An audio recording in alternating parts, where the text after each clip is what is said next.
नमस्कार मित्रों, मैं आपका शिव प्रसाद चौधरी माध्यमिक न्यूज रे की तरफ से माध्यमिक लाइफ साइंस के पहले पाठ में आप सबका हार्दिक स्वागत। मित्रों, पाठ 1 जीवों में नियंत्रण एवं सामंजस्य के तहत कुल 5 टॉपिक हैं, जिनमें से आज हम पहला टॉपिक पौधों में संवेदनशीलता एवं प्रतिचार का पूर्ण अध्ययन West Bengal board of secondary education के तहत जो सिलेबस आपकी किताब में पहला पेज में दिया रहता है अंग्रेजी में, उसके तहत पूरा करेंगे। वैसे इस पाठ से कुल 20 नंबर का प्रश्न माध्यमिक परीक्षा में पूछा जाता है, पूरा ये 5 टॉपिक को मिलाकर। तो चलिए आगे बढ़ते हैं। टॉपिक नंबर 1 संवेदनशीलता। इसके तहत हम सामान्य धारणा जानेंगे कि संवेदनशीलता क्या है, उद्दीपन क्या है, गति क्या है और गति के जो प्रकार हैं उनकी परिभाषा उदाहरण सहित जरा विस्तार से देखेंगे। तो बस यही हमें करना है, एक सामान्य जानकारी संवेदनशीलता, उद्दीपन, गति, वो छोटा सा टॉपिक है, जल्दी समाप्त हो जाएगा। तो चलिए आगे बढ़ते हैं। पौधों में संवेदनशीलता एवं प्रतिचार। मित्रों, जीव परिवर्तनशील वातावरण में निवास करता है। कुछ परिवर्तन अनुकूल एवं लाभदायक तो कुछ परिवर्तन प्रतिकूल एवं हानिकारक होता है। वातावरण के विभिन्न परिवर्तनों को पहचान कर उसके अनुसार प्रतिचार करने की क्षमता को संवेदनशीलता कहते हैं। आप इसे याद कर लीजिएगा। वातावरण के विभिन्न परिवर्तनों को पहचान कर उसके अनुसार प्रतिचार करने की क्षमता को संवेदनशीलता कहते हैं। वे परिवर्तन जो पहचाने जाएं एवं प्रतिचार करने के लिए प्रेरित करें उसे उद्दीपन कहते हैं। ये उद्दीपन का सामान्य जानकारी, इसे भी याद कर लीजिएगा। मित्रों, उद्दीपन एक प्रकार की ऊर्जा है। सभी जीव किसी न किसी प्रकार के उद्दीपन का प्रतिचार करते हैं। कुछ उद्दीपन शरीर के अंदर तो कुछ बाहर होते हैं।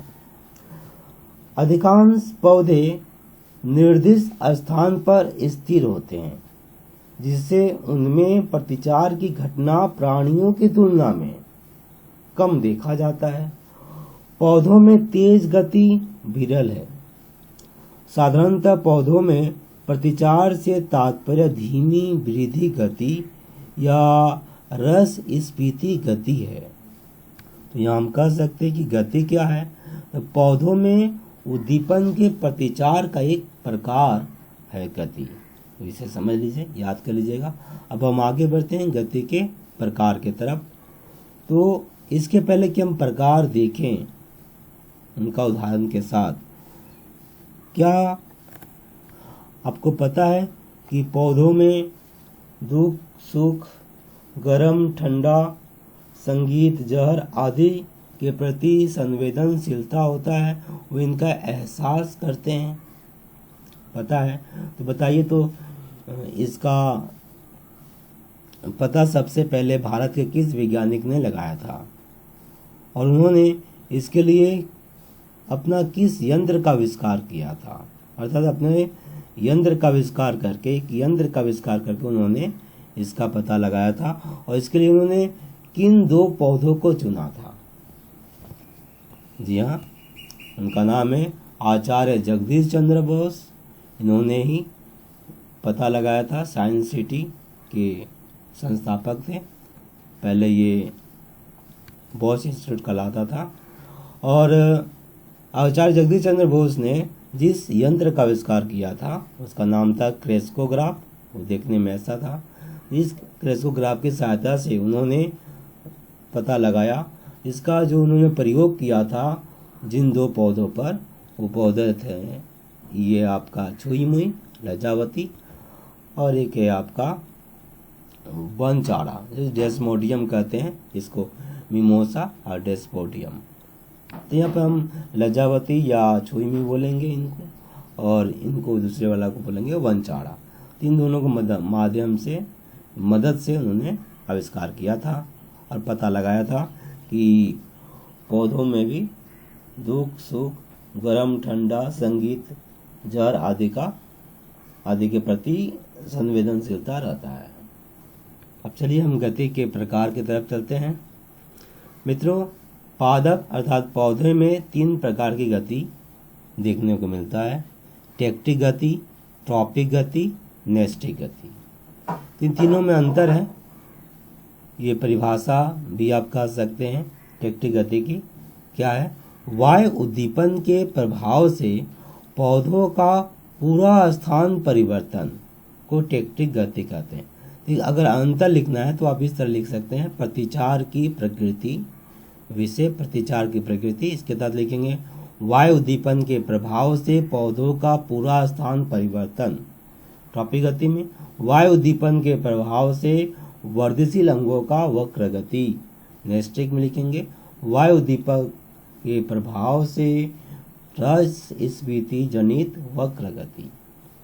उद्दीपन का प्रभाव तो उद्दीपन के दिशा एवं तीव्रता द्वारा नियंत्रित, उद्दीपन के उत्स एवं दिशा द्वारा नियंत्रित, उद्दीपन के तीव्रता द्वारा नियंत्रित।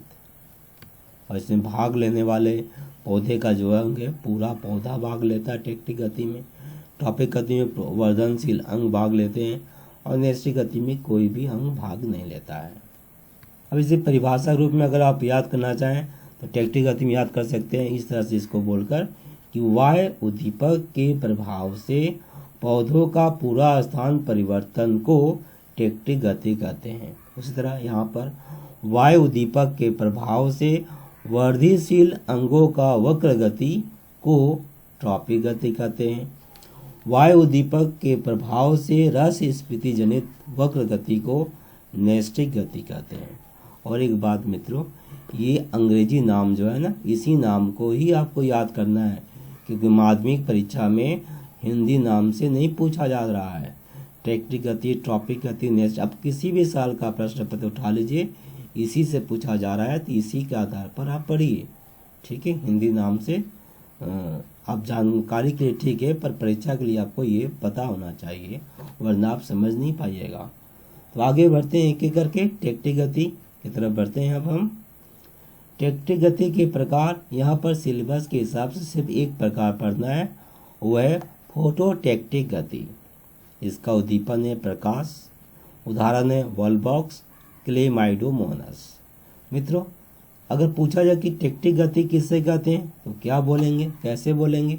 अगर आपको ऊपर वाला याद है तो आप आसानी से बोल सकते हैं। जैसे देखिए, टेक्टिक गति अगर फोटोटेक्टिक गति किससे कहते हैं आपसे पूछा जाए तो ये टेक्टिक गति अगर याद है और आपसे पूछा जा रहा है फोटोटेक्टिक गति किससे कहते हैं तो आप आसानी से कैसे बोल पाएंगे?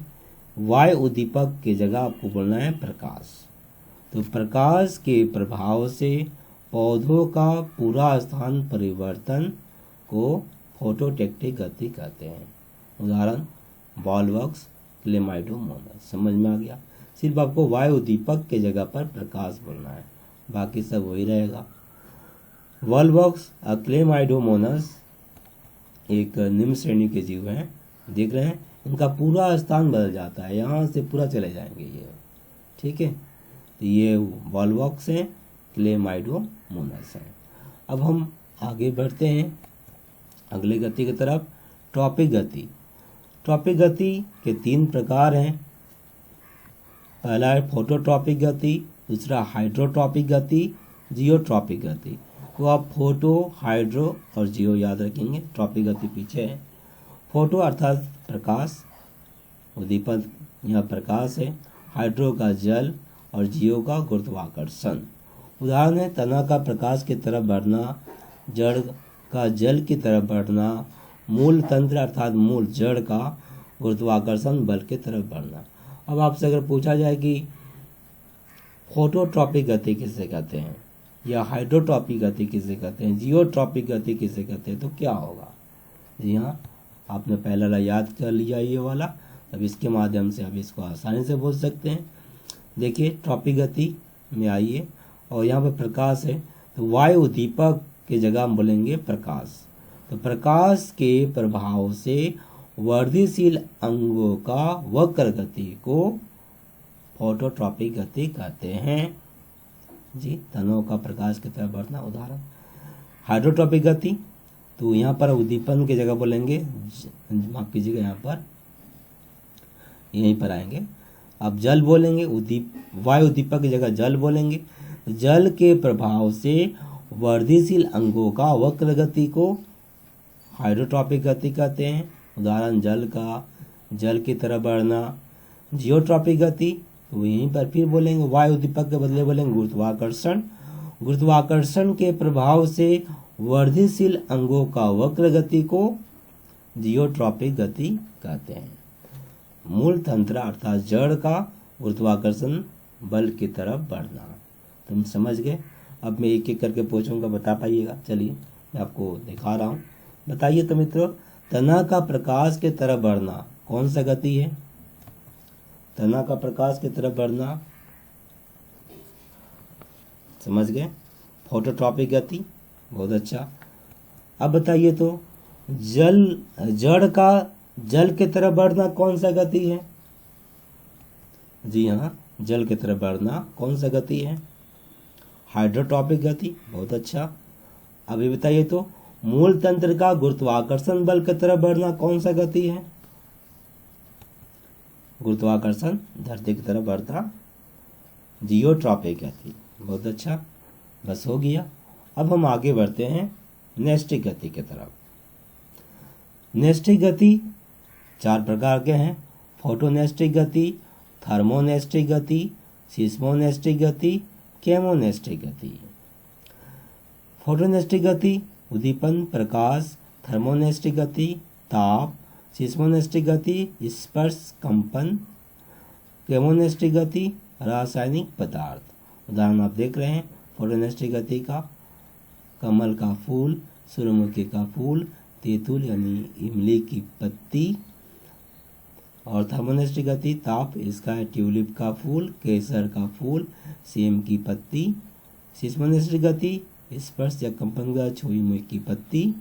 केमोनैष्ठिक गति रासायनिक गति कलश पादप, ड्रोसेरा और सूर्य शिशिर। अब अगर मित्रों आपसे पूछा जाए कि फोटोनैष्ठिक गति किसे कहते हैं, तो इसकी परिभाषा आप ठीक समझे, पहले वाला याद है, उसके आधार में बोल देंगे हम। या नैष्ठिक गति में वायु उद्दीपक के बदले हमको प्रकाश बोलना है। देखिए प्रकाश के प्रभाव से रस स्फीति जनित वक्र गति को फोटोनैष्ठिक गति कहते हैं। उदाहरण कमल का फूल या ये तीनों है। थर्मोनैष्ठिक गति या ताप बोलेंगे। ताप के प्रभाव से वायु उद्दीपक की जगह ताप बोलेंगे। ताप के प्रभाव से रस स्फीति जनित वक्र गति को थर्मोनैष्ठिक गति कहते हैं, जैसे ट्यूलिप का फूल, केसर का फूल, सेम की पत्ती। सिस्मोनैष्ठिक गति का स्पर्श या कंपन बोल सकते हैं। स्पर्श या कंपन के प्रभाव से रस स्फीति जनित वक्र गति को सिस्मोनैष्ठिक गति कहते हैं, जैसे छुई मुई की पत्ती में होने वाली गति। केमोनैष्ठिक गति यहाँ पर रासायनिक पदार्थ के प्रभाव से रस स्फीति जनित वक्र गति को केमोनैष्ठिक गति कहते हैं, जैसे कलश का पादप, ड्रोसेरा, सूर्य शिशिर। समझ में आ गया हमें। अब हम आपसे पूछें, चलिए बताइए तो मित्रों, कमल का फूल, हाँ जी, इसमें कौन सा गति है? फोटोनैष्ठिक गति। बहुत अच्छा। सूर्यमुखी का फूल, इसमें कौन सा गति होता है? ये भी फोटोनैष्ठिक गति है। आगे इमली की पत्ती, इसमें कौन सा गति होता है? दांत खट्टा हो गया फोटोनैष्ठिक गति इसमें भी है। आगे है ट्यूलिप का फूल, इसमें कौन सा गति है? जी हाँ, थर्मोनैष्ठिक गति। केसर का फूल ये चुन रही है ना, केसर है ये फूल ऐसा होता है, ये 3 केसर हुआ है, ये कौन सा है? थर्मोनैष्ठिक गति। सेम की पत्ती, देखिए सेम है लगा हुआ, ये पत्ती, कौन सा? ये भी थर्मोनेस्ट्री गति है। छुई मुई लज्जावती, इसमें कौन सा गति? जी हाँ, सीस्मोनेस्ट्री गति। कलश पादप, देख रहे हैं ना, इसमें जैसे ही जाता है आपका मक्खी वगैरह कीट पतंग, उसको ये बंद कर लेता है, खा लेता है। मांसाहारी जीव भी, पौधा भी कहते हैं। तो कलश पादप कौन सा गति है? केमोनेस्ट्री गति। सूर्य शिशिर, ये देख रहे हैं सूर्य शिशिर, ये ऐसा है बड़ा करके देखने में, तो ये कौन सा गति इसमें है? इसमें भी केमोनेस्ट्री गति। ड्रोसेरा, इसमें कौन सा गति? तो केमोनेस्ट्री गति। जी हाँ, तो इसी के साथ मित्रों पाठ पहला का टॉपिक नंबर 1 पूरा हुआ। अब मुझे इजाज़त दीजिए। आप सभी के जीवन में सुख, शांति और स्वास्थ्य बना रहे। धन्यवाद।